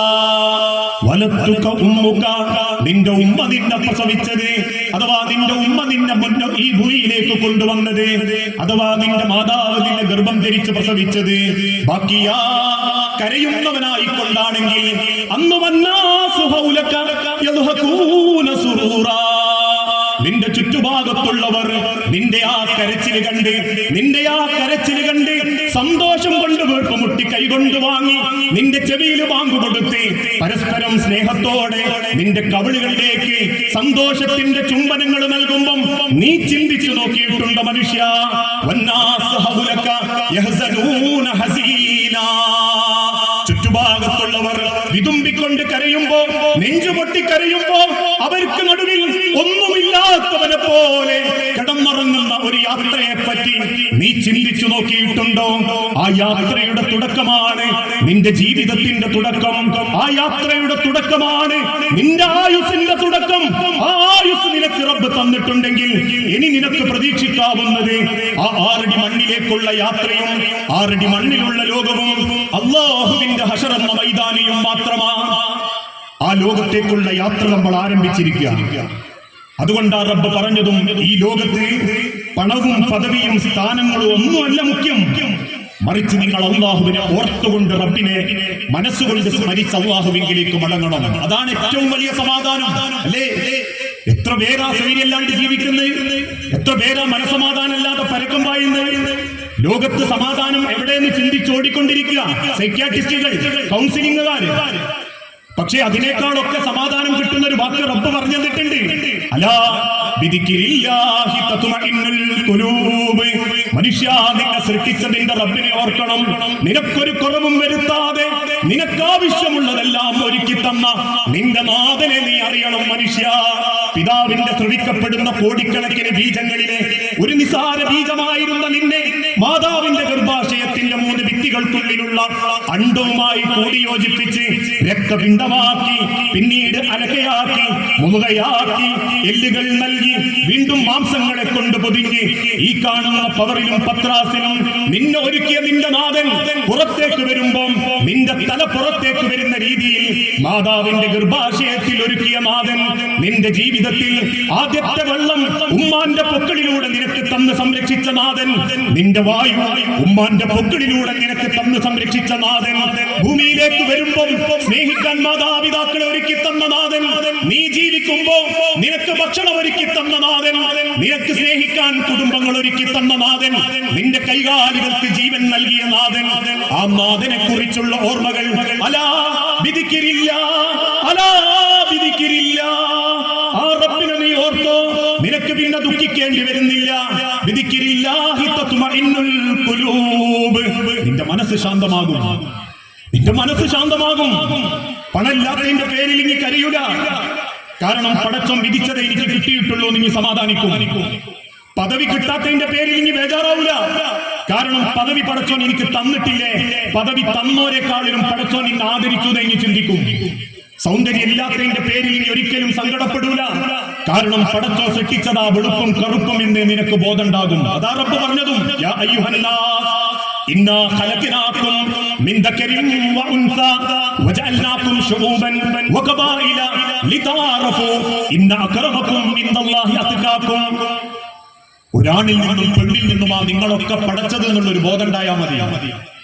ആ അള്ളാഹു നമ്മളെ വിളിച്ചിട്ട് പറഞ്ഞു, വലക്കത് കർറംനാ ബനി ആദം, ആദമിന്റെ മക്കളെ നിങ്ങളെ ഞാൻ ആദരിച്ചിട്ടുണ്ട്. ഇവിടെ ഒരു മൃഗങ്ങൾക്കോ പക്ഷികൾക്കോ ജന്തുജാലങ്ങൾക്കോ പടച്ചം കൊടുക്കാത്തത് അല്ല പറയാ, ശ്രേഷ്ഠ സമൂഹമായിട്ട് നിങ്ങളെ ഞാൻ ആദരിച്ചിട്ടുണ്ട്. അതെന്തുകൊണ്ടാണെന്നറിയോ? അത്രക്ക് ജീവിതത്തിന്റെ ഏറ്റവും നന്മയിലാ പടച്ചോൻ നിങ്ങളെ സൃഷ്ടിച്ചിട്ടുള്ളത്. എല്ലാ രംഗത്തും നിങ്ങളൊന്ന് ആലോചിച്ചു നോക്കി. എന്റെ വീട്ടിൽ കഴിഞ്ഞ 6 മാസങ്ങൾക്ക് മുൻപ് ജനിച്ച ഒരു ആട്ടിൻകുട്ടി, കൂടെ ജനിച്ച ആട്ടിൻ പെൺകുട്ടിയുടെ ശരീരത്തിൽ തന്നെ ലൈംഗിക ബന്ധത്തിന് ഏർപ്പെടുക. പടച്ചോൻ പറഞ്ഞു, എനിക്ക് മറ്റൊരു കുടുംബത്തിലെ പെണ്ണിനെ ഞാൻ ഒരുക്കി തന്നിട്ടുണ്ട്. സ്വന്തം ചോരനെ നീ ആ രീതിക്ക് കാണാൻ പാടില്ല. ഇങ്ങനെ രംഗത്ത്, ജീവിതത്തിന്റെ പല രംഗത്തും പടച്ചോൻ വലക്കത് കർറംനാ ബനി ആദം, ആദമിന്റെ മക്കളെ നിങ്ങളെ ഞാൻ ആദരിച്ചതാ. ആരാൻ കൈനീട്ടി തരുന്ന ഭക്ഷണമല്ല. ഒരേ നേരം നിലവിളിച്ചിട്ട് വീട്ടിന്റെ അടുക്കള ഭാഗത്ത് തലകുനിച്ചിരിക്കുന്ന പൂച്ചക്ക് നമ്മളെ കാരുണ്യുണ്ടെങ്കിൽ ആകെ കൊടുക്കുന്നതല്ല. മറിച്ച് പടച്ചോൻ പറയാ, ഈ ദുനിയാവിൽ പലതുകൊണ്ടും നിങ്ങളെ ഞാൻ ആദരിച്ചിട്ടുണ്ട്. ആ ആദരവ് നിങ്ങൾക്ക് അല്ലാഹു തന്നിട്ടുണ്ടെങ്കിൽ അത് റബ്ബ് നിങ്ങൾക്ക് തന്നതിന് റബ്ബ് തിരിച്ചാഗ്രഹിക്കുന്നത് ആ റബ്ബിനെ മാത്രം ആരാധിച്ച് ജീവിക്കുക എന്നുള്ളതാണ്. അതാണ് റബ്ബ് പറയുന്നതും, എന്തിനാ നിങ്ങളെ സൃഷ്ടിച്ചത്, എന്തിനാ നമ്മളെ ഈ ലോകത്തേക്ക് അല്ലാഹു പറഞ്ഞയച്ചത്? ഈ ദുനിയാവ് വെട്ടിപ്പിടിക്കാൻ വേണ്ടിയിട്ടല്ല. അങ്ങനെ വെട്ടിപ്പിടിച്ചോലൊന്നും കൊണ്ടുപോയിട്ടില്ല. ഞാൻ പറയാറുണ്ട്, നാളെ നേരം വെളുക്കുന്നത് വരെ ജീവനുള്ള ഒരു വ്യക്തിയോട് നമ്മൾ ആൾക്കാർ ചോദിക്കുക, പുനിയിലെ പഞ്ചായത്ത് സ്റ്റേഡിയത്തിന്റെ ഇടതുഭാഗത്തുള്ള പറമ്പാരുതാന്ന് ചോദിച്ച ഈ കൂട്ടത്തിൽ ആരുതെങ്കിലും ആണെങ്കിൽ നാട്ടുകാർ പറയും അത് ഉമ്മറാജിന്റെതാണ്. നേരം വെളുക്കുമ്പോൾ കേൾക്കുന്നത് ഉമ്മറാജിന്റെ മരണം. പിന്നീട് ആ മരണത്തിന്റെ എല്ലാ കാര്യങ്ങളും കഴിഞ്ഞിട്ട് 1-2 മാസം കഴിഞ്ഞ നാട്ടുകാർ ചോദിക്കും, അല്ല പഞ്ചായത്ത് സ്റ്റേഡിയത്തിന്റെ ഇടതുഭാഗത്ത് തെക്കുഭാഗത്തുള്ള പറമ്പാരുത മരിച്ചോ ഉമ്മറാജിന്റെത് നല്ല പറയാ. അത് ഉമ്മറാജിന്റെ മൂത്തമോൻ ജബ്ബാറിന് ഓതി കിട്ടിയതാണ്. അത്രേ ഉള്ളൂ. വന്നപ്പം കൊണ്ടുവന്നിട്ടില്ല, തിരിച്ചുകൊണ്ടുപോകുമ്പോഴും കൊണ്ടുപോകുന്നില്ല. പിന്നെ എന്തിനാ പടച്ചോൻ നമ്മളെ ദുനിയാവിൽ സൃഷ്ടിച്ച്? പരസ്പരം മത്സരിക്കാനാ, തമ്മിലടിക്കാനാ, അവനാന്റെ ഈഗോയും പവറും പത്രാസും കാണിച്ച് കുടുംബക്കാർക്കിടയിൽ ഞെളിയാനാ? റബ്ബിനെ ഈ ലോകത്ത് ഏറ്റവും വെറുക്കുന്നവരുടെ ഒരു സ്വഭാവം എന്താണെന്നറിയോ റസൂലേ? അവർ പരസ്പരം പെരുമ നടിക്കുന്നവരായിരിക്കും. എണ്ണി തിട്ടപ്പെടുത്തിക്കൊണ്ടേയിരിക്കും. അവരനെ ജയിക്കാൻ, അയൽവാസിയെ ജയിക്കാൻ, കുടുംബക്കാരന്റെ ഇടയിൽ പവർ കാണിക്കാൻ. കബറിൽ ചെല്ലുന്നത് വരെ അവരതിനു വേണ്ടി പണിയെടുത്തോണ്ടിരിക്കും. അത്രയല്ലേ ഉള്ളൂ എനിക്കും പറയാൻ. പല വാപ്പാരോടും ചോദിച്ചു നോക്കി എന്തൊക്കെയാപ്പം വിശേഷം. ചില വാപ്പാരൊക്കെ ആവേശത്തോടെ പറയാറുണ്ട്, 2 പെൺകുട്ടികളും 2 ആൺകുട്ടികളുമാണ്. മക്കളെ ഒക്കെ പഠിപ്പിച്ചൊരു നിലക്കാക്കി. മൂത്തോന് പരിയായി, ഇളയോന് തറട്ട്. മൂത്ത മോളെ കെട്ടിച്ച വീട്ടിലൊക്കെ നല്ല സൗകര്യമുണ്ട്. അൽ മാലു വൽ ബനൂന സീനത്തുൽ ഹയാത്തുദ് ദുനിയ. ഇതൊക്കെ തന്നെ പലർക്കും പറയാനുള്ളൂ. പക്ഷെ എന്തിനാ റബ്ബ് ഇങ്ങോട്ട് പറഞ്ഞയച്ച്? ഇതൊന്നും വേണ്ടാന്നല്ല. ഇതിന്റെ കൂടെ അള്ളാഹു നമ്മളിൽ നിന്നും പ്രതീക്ഷിക്കുന്ന ചില മൂല്യങ്ങളുണ്ട്, ഉത്കൃഷ്ട മൂല്യങ്ങളുണ്ട്. ഒരു മനുഷ്യൻ എന്ന നിലക്കല്ല, ഒരു മുസൽമാൻ എന്ന നിലക്കുള്ള മൂല്യങ്ങൾ. ഈ ലോകത്തൊരു മതത്തിനും അവകാശപ്പെടാനില്ലാത്ത മൂല്യങ്ങൾ. ഈ ലോകത്തൊരു മതക്കാരനും ഏതൊക്കെ വെറുപ്പുണ്ടാക്കിയാലും ആർജവത്തോടെ ഇസ്സത്തോടെ പറയാനുള്ള മൂല്യങ്ങൾ. അതുകൊണ്ടാ ഒരു മുസൽമാൻ നെഞ്ചും വിരിച്ചിട്ട് പറയും, എന്റെ ഹബീബ് എന്നെ പഠിപ്പിച്ചു, നീ മൂത്രമൊഴിച്ചാൽ കഴുകണം, നീ മൂത്രമൊഴിച്ചാൽ വൃത്തിയാക്കണം എന്ന് പഠിപ്പിച്ച എന്റെ മതം എനിക്ക് തന്ന മൂല്യമാണത്. അതുകൊണ്ട് തന്നെയാ അല്ലാഹു വിശുദ്ധ ഖുർആനിലൂടെ പഠിപ്പിച്ചതും അല്ലദീ ഖലഖൽ മൗത വൽ ഹയാത ലിയബ്ലുവകും അയ്യുക്കും അഹ്സനു അമല. ഈ ലോകത്തേക്ക് അല്ലാഹു നമ്മളെ സൃഷ്ടിച്ചത് നമ്മളിൽ ആരാണ് ഏറ്റവും നല്ലത് പ്രവർത്തിക്കുന്നത് എന്ന് റബ്ബിനെ പരീക്ഷിക്കാൻ വേണ്ടി. ആരൊക്കെയാ ഏറ്റവും നല്ല മൂല്യങ്ങളോടുകൂടി ജീവിക്കുന്നത് എന്ന് പറയാൻ. ഈ യാത്ര അവസാനിക്കുന്നത് റബ്ബിന്റെ അരികിലേക്ക് തന്നെയാണ്. ആ റബ്ബിന്റെ ആദ്യത്തെ ചോദ്യത്തെ പറ്റിയും നമ്മൾ പറഞ്ഞു. ആരാണ് റബ്ബ് എന്ന ചോദ്യത്തിന് നമ്മൾ ഒരു മറുപടി കണ്ടെത്തിയേ മതിയാകൂ. ആരാണ് റബ്ബ്? ആ റബ്ബിനെ കുറിച്ചുള്ള ബോധമാണ് മൂല്യങ്ങളുടെ ഏറ്റവും മനോഹരമായ ജീവിതം. എന്റെ റബ്ബ് ആരാണെന്ന ചോദ്യം, പ്രത്യേകിച്ച് സഹോദരങ്ങളെ, നമ്മൾ ജീവിച്ചുകൊണ്ടിരിക്കുന്ന ഈ കാലഘട്ടത്തിൽ അന്ധവിശ്വാസങ്ങളും അനാചാരങ്ങളും പെരുകിക്കൊണ്ടിരിക്കുകയാണ്. 1400 വർഷങ്ങൾക്ക് മുൻപ് പ്രവാചകൻ ജീവിച്ചിരുന്ന കാലഘട്ടത്തെ പോലും നാണിപ്പിക്കുന്ന രീതിയിലുള്ള ജീവിത രീതിയിലേക്ക് നമ്മൾ മാറിക്കൊണ്ടിരിക്കുകയാണ്. അന്ന് മരിച്ചുപോയ ലാത്തയുടെ കബറായിരുന്നെങ്കിൽ ഇന്ന് നിരവധി കബറുകൾ കേരളത്തിനകത്തും പുറത്തും ഇന്ത്യയിലും ലോകത്തും ആളുകൾ ജീവിതത്തിലേക്ക് സ്വീകരിക്കാൻ തുടങ്ങി. എത്രത്തോളം എന്നാൽ ആകാശത്തിലൂടെ പാറിപ്പറക്കുന്ന വിമാനങ്ങളെ പോലും പിടിച്ചിറങ്ങി കയറിപ്പോകാനുള്ള എന്റെ ഔലിയയുടെ കറാമത്ത് വിശ്വസിപ്പിക്കുന്ന ഒരു കാലഘട്ടം അല്ലേ? ചീറിപ്പാഞ്ഞു വരുന്ന തീവണ്ടിയെ കൈകൊണ്ട് താങ്ങി നിർത്തി ഒന്ന് ഗുണദോഷിച്ചു വിട്ട ചിറ്റടി വീത്തലെ ശൈഖുനാന്റെ കറാമത്ത് കഥകൾ. 18 കൊല്ലം വിവാഹം കഴിഞ്ഞിട്ടും ഗർവം ധരിക്കാത്തതിന്റെ പേരിൽ അങ്ങ് ശൈഖുനാന്റെ കറാമത്തിന്റെ പോരിശ കാരണം CM മക്കാമ് ചെന്നപ്പം കോഴിക്കാല് ബിരിയാണിയിൽ നിന്നും എടുത്തു വലിച്ച് കടിച്ചു തന്നുന്ന ശൈഖുന ആ കോഴിക്കാലിന്റെ പകുതി പെണ്ണിന് കൊടുത്തപ്പോഴേക്കും 9 മാസം ഗർഭം ധരിച്ച ശൈഖുനാന്റെ കറാമത്ത്. ലേറ്റസ്റ്റ് മോഡലുകൾ ഓരോ ദിവസവും തലക്കെട്ടാർ വിശദീകരിച്ചുകൊണ്ടിരിക്കുക. നമുക്കാരോടും പരാതിയില്ല, വ്യക്തിപരമായിട്ട് ആക്ഷേപങ്ങളില്ല. ചിന്തിച്ചു നോക്കിയിട്ടുണ്ടോ? നടുക്കടലിൽ പസഫിക് സമുദ്രത്തിൽ ഹജ്ജിന് പോകുന്ന കപ്പലിന്റെ എഞ്ചിൻ തകരാറിൽപ്പെട്ട് കിടന്നപ്പോ ആ കപ്പലിലുള്ള 2 പേർ ഒരു തീരുമാനമെടുത്തു. CM മക്കാമിലെ ശൈഖുനാന്റെ പേരിൽ 100 കുത്തുബിയത്ത് ചൊല്ലാം. അത്ഭുതമെന്ന് പറയട്ടെ, കപ്പിത്താനെ പോലും അമ്പരപ്പിച്ചുകൊണ്ട് പസഫിക് സമുദ്രത്തിന്റെ നടുവിലൂടെ നട്ടപ്പാതിര നേരത്ത് ഒരു വടിയും കുത്തി വരുന്ന ഒരു മനുഷ്യൻ കപ്പലിന്റെ എഞ്ചിന്റെ അടിയിലെ കൂളിയിട്ട് പോയി എഞ്ചിന് 2 തല്ല് തല്ലിയപ്പോഴേക്കും കപ്പലത ഇരട്ടി വേഗതയിൽ പോകുമെന്ന് പറയുമ്പോൾ തക്ബീർ വിളിക്കുന്ന അന്ധവിശ്വാസികളിൽ നമ്മളില്ല. കാരണം എന്റെ ഇസ്ലാം എന്നെ പഠിപ്പിച്ചത് ആ മാതൃകയിലല്ല. അതിനേക്കാളേറെ ഇക്കഴിഞ്ഞ ദിവസം പോലും അള്ളാഹുവിനെ മാത്രം വിളിച്ചു പ്രാർത്ഥിക്കേണ്ട ഉമ്മത്തിൽപ്പെട്ട ഒരു സഹോദരൻ പറഞ്ഞൊരു വാക്കുണ്ട്. പലപ്പോഴും ഞങ്ങളുടെ പണികൾ നിലച്ചു, പണികളെല്ലാം പ്രശ്നങ്ങളിലായി. കൈതപ്പുഴയിലെ ബിൽഡിങ്ങുകളിൽ പലതും നിലം പൊത്താൻ തുടങ്ങി. അങ്ങനെ പ്രശ്നങ്ങളായപ്പോ ഞങ്ങളെല്ലാവരും അവിടെ ഒരുമിച്ച് കൂടി ഞങ്ങൾ ബദരീങ്ങളോട് സഹായം ചോദിച്ചു. ഞങ്ങൾ ബദരീങ്ങളെ വിളിച്ചു. ഇന്ന് മീഡിയകൾക്ക് മുൻപിൽ വിളിച്ചു പറയുമ്പോൾ അള്ളാഹുവിനോട് മാത്രം പ്രാർത്ഥിക്കൽ പിശാചിന്റെ വഴിയാണെന്ന് പഠിപ്പിക്കപ്പെടുന്ന അന്ധതയിലേക്കും അനാചാരത്തിലേക്കും ഈ ഉമ്മത്തിനെ ചിലർ കൊണ്ടുപോയി. അത് വിശ്വസിച്ചതിന്റെ പേരിലാ വളർന്നു വരുന്ന തലമുറ പറഞ്ഞു, എങ്കിൽ ഇതിലും നല്ലതാരാ? ഞാൾ പണ്ട് ബാലമംഗളത്തിൽ വായിച്ച ഡിങ്കനും മായാവിയും ഒക്കെ തന്നെയാണ്. അതുകൊണ്ട് ആ മുസ്ലിം കുടുംബത്തിൽ ജനിച്ചു വളർന്ന ഒരു മനുഷ്യൻ മീഡിയന്റെ മുൻപിൽ വന്നിട്ട് പറഞ്ഞു, ഔദു ബി ഡിങ്കനാഹി. കാരണം ഇതിനേക്കാളും രസം ഡിങ്കൻ തന്നെയാണ്. നിരീശ്വരവാദ യുക്തിവാദത്തിലേക്ക് ഉമ്മത്തിന് കൊണ്ടുപോകാൻ തുടങ്ങി, ചൂഷണം ചെയ്യാൻ തുടങ്ങി, സാമ്പത്തിക നേട്ടത്തിന് വേണ്ടി ഈ മതത്തെ ദുരുപയോഗപ്പെടുത്താൻ തുടങ്ങി. ഇപ്പോഴും കോഴിക്കോട് എന്റെ ഖുതുബയുടെ പിൻഭാഗത്തുള്ള ഒരു പള്ളിച്ചമരിൽ, ആ രീതിയിലുള്ള ആ പ്രദേശത്തുള്ള ഒരു പള്ളിച്ചമരിൽ കാണാം 1 കോടി സ്വലാത്ത് മദീനയിലേക്ക് കയറ്റി അയക്കുന്നു. ഇതെങ്ങനെയാ പഠിച്ചോനെ കയറ്റി അയക്കാൻ? അള്ളാഹു ആയാലും എത്ര ഫ്ലൈറ്റ് വേണ്ടിയിരുന്നുള്ളത്. ഓരോ ഖുതുബിയത്തിനും അല്ലെങ്കിൽ ഓരോ സലാത്തിനും ഇത്ര ഫണ്ടുണ്ട്, ഗൂഗിൾ പേ അടിയിലുണ്ട്. ഇന്നലെ വന്ന മറ്റൊരു ലേറ്റസ്റ്റ് കഴിഞ്ഞ 2 ദിവസങ്ങളിലായി ഇന്ന് ഉറൂസിന്റെ ഭാഗമായി ആനപ്പുറത്ത് കയറാൻ മുമ്പിലുള്ളവന് 13,000, ബേക്കിലുള്ളവന് 12,000, അതിന്റെ ബേക്കിലുള്ളവന് 10,000, താഴെയുള്ളവന് 8,000. ഇതൊക്കെ ഒരു മതത്തിന്റെ പേരിലാ.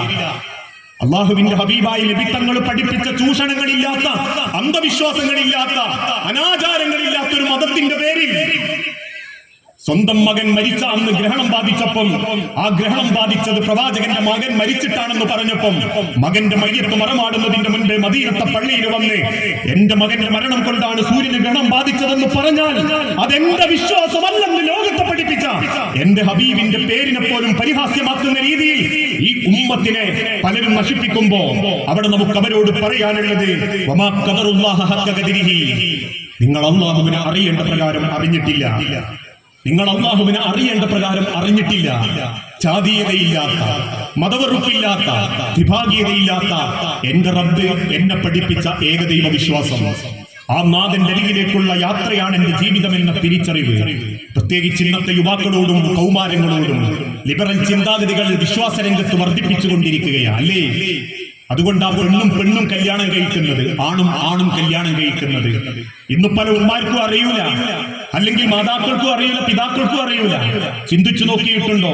കണങ്കാലിന്റെ മുകളിലേക്ക് ജീൻസും ധരിച്ച് കണങ്കാലിന്റെ മേലെ ചരടും കെട്ടി മുടികൾ കളറും ചെയ്ത് ബോബിട്ട് നടക്കുന്ന പെൺകുട്ടികളും മറ്റുള്ള പെണ്ണുങ്ങളുടെ കമന്റ് കിട്ടാനും നോട്ടം കിട്ടാനും വേണ്ടി നാവിനടിയിൽ തിരികെയും മൂക്കിലേക്ക് വലിച്ചു കയറ്റിയും ഞരമ്പുകളിൽ കുത്തിത്തായ്ക്കുകയും ആണത്വം കാണിക്കുന്ന ഇന്നത്തെ ചെറുപ്പക്കാരനും ചെറുപ്പക്കാരിയും ഒരു സുപ്രഭാതത്തിൽ നശിച്ചതല്ല. കൃത്യമായ അജണ്ടയിലൂടെ നമ്മളെ മക്കളെ നശിപ്പിക്കാൻ വേണ്ടി ചിലർ പണിയെടുത്തതാ. ലിബറൽ ചിന്താഗതി മക്കളെ മനസ്സിലേക്ക് കുത്തിവെച്ചതാ. അതിന്റെ ഭവിഷ്യത്ത് ഇന്നത്തെ ഉമ്മത്ത് അനുഭവിക്കാനും തുടങ്ങിയില്ലേ? ഫാത്തിമ നൂറയും അദീല എന്ന പെൺകുട്ടിയും ഒരുമിച്ച് കല്യാണം കഴിച്ചപ്പോ പത്രക്കാര് ചോദിച്ചു, അല്ല മക്കളെ പെൺകുട്ടിയുടെ നിങ്ങൾ എന്താ ഇപ്പൊ ഇങ്ങനെ ഒരുമിച്ച് കല്യാണം കഴിക്കുന്നത്?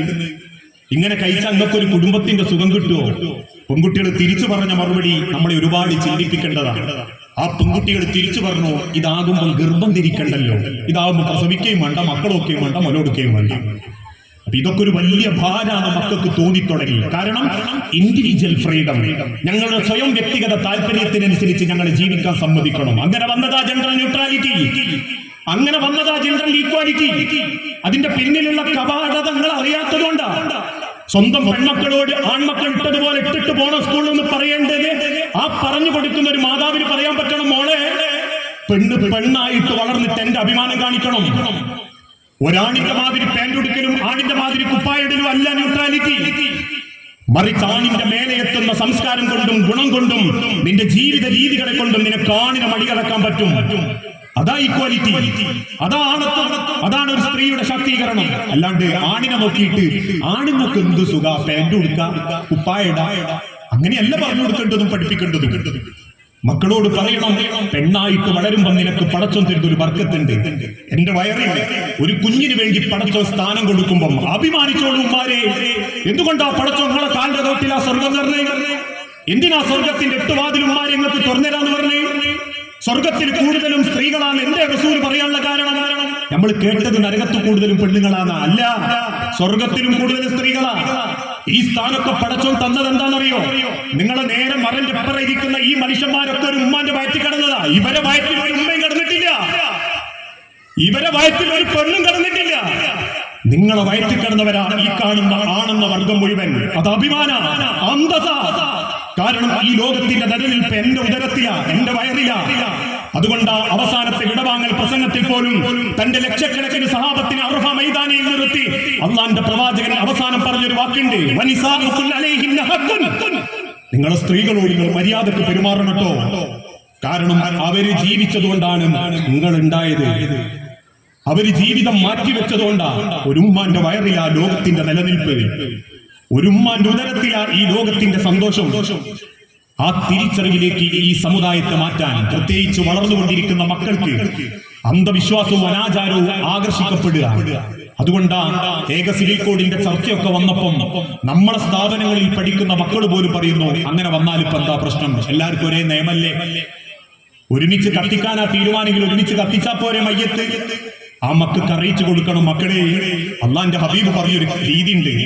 6 അടി മണ്ണിലേക്ക് ചേർത്ത് വെച്ച് തസ്ബീഹും ചൊല്ലി പടച്ചോനെ ഏൽപ്പിച്ചു കൊടുക്കുമ്പോ നമുക്കുണ്ടാകുന്ന ഒരു സമാധാനം. ഇതൊക്കെ പഠിപ്പിക്കേണ്ട വാപ്പാരുമാരും ഫോണമ്മ കളിച്ചിരിക്കുമ്പോഴും പൈസ ഉണ്ടാക്കാൻ ഓടുമ്പോഴും നാളെ മറ്റന്നാൾ പടച്ചോന്റെ അടുത്തേക്ക് ചെല്ലുമ്പോൾ പറയാന്ന് വിചാരിച്ചിട്ടുണ്ടോ? ഞാൻ മക്കളെ നല്ലോണം നോക്കി തിന്നാണ്ടാക്കി കൊടുത്തു, എല്ലാവർക്കും 10 സെന്റ് വാങ്ങിക്കൊടുത്തു, എല്ലാരെയും പെണ്ണെട്ടിച്ചു, കെട്ടിച്ച പെണ്ണുങ്ങൾക്കൊക്കെ ഞാൻ പൈസ കൊടുത്തു, ഇത് പറയാന്നുള്ള സന്തോഷമുണ്ടോ? അത് പടച്ചോൻ പറയാൻ അവസരം തരുന്നതിന്റെ മുൻപ് ചോദിക്കുന്ന ഒരു ചോദ്യമുണ്ട്. നിന്റെ നാട്ടിൽ, നിന്റെ ജനതയിൽ, നിന്റെ മക്കളിൽ, കുടുംബത്തിൽ പടച്ചോനെ പറ്റിയുള്ള ഒരു ബോധം ഉണ്ടാക്കാൻ പറ്റും. അറിഞ്ഞിട്ടുണ്ടോ നമ്മൾ അള്ളാഹുവിനെ? ഒരു വിശ്വാസിയുടെ ഏറ്റവും വലിയ മൂല്യത റബ്ബിനെ അറിയാം. നമ്മളൊക്കെ ഒരുപാട് പറയാറില്ലേ, പാലിൽ വെള്ളം ചേർക്കാൻ കൽപ്പിച്ച ഉമ്മനോട് ഉമ്മ, ഉമർ കണ്ടിട്ടില്ലെങ്കിലും അള്ളാഹു കാണില്ലേ ഉമ്മ എന്ന് ചോദിച്ചൊരു മകളെ പറ്റി. ആ കേട്ട ചരിത്രത്തിന്റെ പേരിൽ ഒരുപാട് ആസ്വദിച്ച നമ്മളെ വീട്ടിൽ വലത്തെ കൈകൊണ്ട് കുടിക്കേണ്ടതിനു പകരം ഇടത്തെ കൈകൊണ്ട് എടുത്തു കുടിക്കുന്ന മക്കളോട് അത് പാടില്ല മക്കളെ എന്ന് പറയാൻ നാവ് ഉയർന്നിട്ടില്ലെങ്കിൽ, നാളെ അഥവാ ഇന്ന് 5:38 കൊടുക്കുന്ന ബാങ്കിന് ഓരോ പള്ളിയിലും ജമാഅത്ത് 5:58 6 5:56 സ്വന്തം വീട്ടിൽ നിന്ന് ഇറങ്ങിപ്പോകുന്ന ഒരു വാപ്പാക്ക്, ഒരു ഉമ്മാക്ക് സ്വന്തം മക്കളെ വിളിച്ചുണർത്തിയിട്ട് മക്കൾക്ക് ദീനിന്റെ പാഠങ്ങൾ ഓതിക്കൊടുക്കാനും ഒരു ജമാഅത്തിനെങ്കിലും പങ്കെടുപ്പിക്കാൻ പറ്റുന്നില്ലേ? പിന്നെ എന്ത് വിശ്വാസം? ഏത് റബ്ബിനെയാ നമ്മൾ അറിഞ്ഞ്? അള്ളാൻ അറിയാന്ന് പറഞ്ഞാൽ തൗഹീദ് നാവ് കൊണ്ട് പറയല് മാത്രല്ല, എന്ന് നാവ് കൊണ്ട് പറയല് മാത്രല്ല തൗഹീദ്, അത് ജീവിതം കൊണ്ട് പ്രഖ്യാപിക്കലാണ്, ജീവിതം കൊണ്ട് കാണിക്കലാണ്. അതുകൊണ്ട് തന്നെ ഒരു വിശ്വാസിയുടെ ഏറ്റവും നല്ല മൂല്യം അന്ധവിശ്വാസത്തിലേക്കും ചൂഷണത്തിലേക്കും പോകാത്ത വിശ്വാസമായിരിക്കണം. ഈ മതത്തെ പലരും അവനവന്റെ നേട്ടത്തിന് വേണ്ടി ഉപയോഗിച്ചു കൊണ്ടിരിക്കുകയാണ്. ആ മൂല്യങ്ങളിൽ ഏറ്റവും മനോഹരമായ ഒരു വിശ്വാസിയുടെ മൂല്യമാണ് ബന്ധങ്ങളിൽ ഉയർന്ന മൂല്യത കൈവരിച്ച മതമാണ് ഇസ്ലാം. ഉത്കൃഷ്ട മൂല്യം ബന്ധങ്ങൾക്ക് എന്നും പവിത്രത കൊടുത്ത മതം. പക്ഷേ ഇന്നത്തെ കാലഘട്ടത്തിൽ ഓരോ ബന്ധങ്ങളും അകന്നുകൊണ്ടിരിക്കുകയാണ്. തമ്മിൽ പിണങ്ങിയും വാശി കാണിച്ചും പക പ്രകടിപ്പിച്ചും മത്സരിച്ച് ജീവിച്ചുകൊണ്ടിരിക്കുന്ന ഒരു കാലഘട്ടം. ഈ ഇരിക്കുന്ന എത്രയോ കുടുംബങ്ങൾ, എത്രയോ മനസ്സുകൾ പല കുടുംബത്തു നിന്നും അകന്ന് ജീവിക്കുന്നവരാണ്. അങ്ങനെ ജീവിക്കുന്നവരുണ്ടെങ്കിൽ ഈ ലോകത്തെ എത്ര നമസ്കരിച്ച് നോമ്പനുഷ്ഠിച്ച് പടച്ചോനെ തൃപ്തിപ്പെടുത്തിയാലും ലാ യദ്ഖുലുൽ ജന്ന ഖാത്തിഉർ റഹിമ, കുടുംബം മുറിച്ച ഒരാൾ പോലും പടച്ചോന്റെ സ്വർഗ്ഗത്തിലുണ്ടാവില്ല. അല്ലാഹു സാക്ഷി. ഇതും ലോകത്തിന്റെ ഹബീബായ നബി തങ്ങൾ പറഞ്ഞിട്ടുണ്ടെങ്കിൽ അല്ലാഹു പറഞ്ഞൊരു വാക്കുണ്ട് വിശുദ്ധ ഖുർആനിലൂടെ, വത്തഖുല്ലാഹല്ലദീ തസാഅലൂന ബിഹി വല്ലർഹാം വല്ലർഹാം. റസൂലേ, കുടുംബത്തെ പറ്റി അല്ലാഹു ചോദിക്കുമെന്ന് അവരോട് പറയണം. പക്ഷേ ഇന്ന് ബന്ധങ്ങളൊക്കെ ശിഥിലമാക്കപ്പെട്ടുകൊണ്ടിരിക്കുകയാണ്. തമ്മിലടിച്ചും പിണങ്ങിയും ശത്രുത കാണിച്ചും ജീവിക്കുമ്പോൾ ഓരോ ബന്ധങ്ങളും പടച്ചോൻ ഏൽപ്പിച്ചു തരുന്നതാണ്. ചിന്തിച്ചു നോക്കിയിട്ടുണ്ടോ? ഞാൻ ആഗ്രഹിക്കാറുണ്ട്, പടച്ചോനെ, എന്റെ വാപ്പ അബ്ദുറഹ്മാന് നബീസാനെ കെട്ടിയപ്പോ ഒരു രാത്രി ഒരു കൂടെ കിടന്നപ്പോ ഉണ്ടായ മുതലല്ല ഞാൻ എന്നെ ഉണ്ടാക്കണമെന്ന് പടച്ചോൻ തീരുമാനിച്ചതുകൊണ്ടാ. എന്നെ ഉണ്ടാക്കണമെന്ന് റബ്ബ് തീരുമാനിച്ചതുകൊണ്ട് പറഞ്ഞു എന്റെ വാപ്പ അബ്ദുറഹ്മാനാണ്, ഉമ്മ നബീസയാണ്. എനിക്കൊരു പെങ്ങളുണ്ട്, എന്റെ മേല അനീസയാണ്. ഈ കണ്ടിട്ടില്ലല്ലോ, എന്റെ മുൻപേ ഞാൻ കൊടുത്തിട്ടുണ്ട്. എനിക്ക് താഴെ ഇരട്ടകളാണ്, 2 ആൺകുട്ടികളുണ്ടാവും. ഇത് വാപ്പയമ്മയും ഒരുമിച്ച് കടന്നപ്പോണ്ടായതല്ല. ഏതെങ്കിലും വാപ്പയമ്മയും ഒരുമിച്ചുണ്ടായപ്പോ അങ്ങോട്ട് ഉണ്ടായതുമല്ല. അള്ളാഹു തീരുമാനിച്ചത ഓരോ ബന്ധങ്ങളും.